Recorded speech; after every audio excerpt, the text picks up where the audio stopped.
যেহেতু আমরা queen bedroom select করেছিলাম, তাই রুমগুলো কিন্তু বেশ সাজানো গুছানো, খারাপ না, বেশ সুন্দর, আপনাদের ভালোই লাগবে। টিভি ক্যাবিনেট এরিয়াটাও বেশ সুন্দর, এখানে চায়ের সমস্ত সরঞ্জাম, টুথপেস্ট, টুথব্রাশ সবই দিয়েছে দেখছি। চলুন পর্দাটা খুলি, ওপাশটা দেখি। আমি সবসময় ব্যালকনিতে আগে যাই, কারণ আমার ব্যালকনি দেখতে খুব ভালো লাগে, বিশেষ করে আশেপাশের এরিয়াটা দেখতে কিন্তু খুব ভালো লাগে, কোথায় আপনি আছেন সেটা দেখাটা বেশি জরুরি।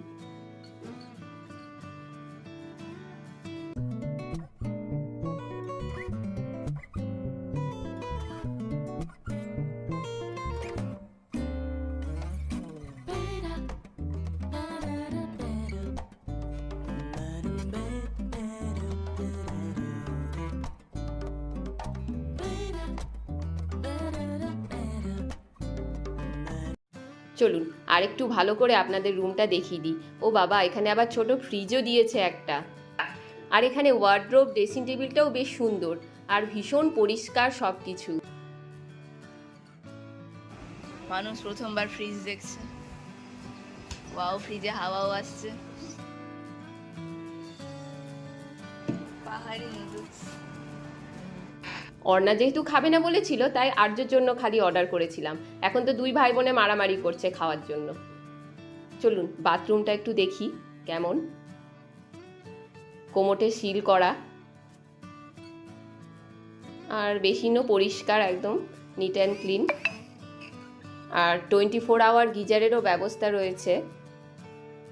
আমরা গুগলে যখন হোটেল সার্চ করি তখন রুম রেট কিন্তু প্রচুর হাই ছিল, তার মধ্যে 2400 টাকায় এই রুম পেয়েছি, মানে খুব ভালোই। চলো আমিও রেডি। তো আমরা এখন একটু বিচের ধারে ঘুরতে যাব, ওই একটু ঘোরাফেরা করব, আর সেটা করতেই তো এসেছি, তাই রুমে বসে থাকলে তো চলবে না, তাই ড্রেস ফ্রেস পরে নিয়ে সবাই রেডি।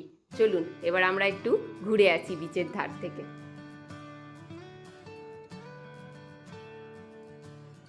আমরা সবাই রেডি হয়ে গেছি, এবার আমরা যাব বিচে।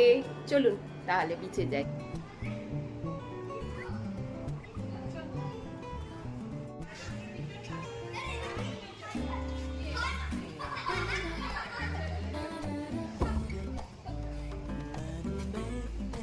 বেরিয়ে বেরিয়ে সুইমিং পুল ঠিকই বলছিলি।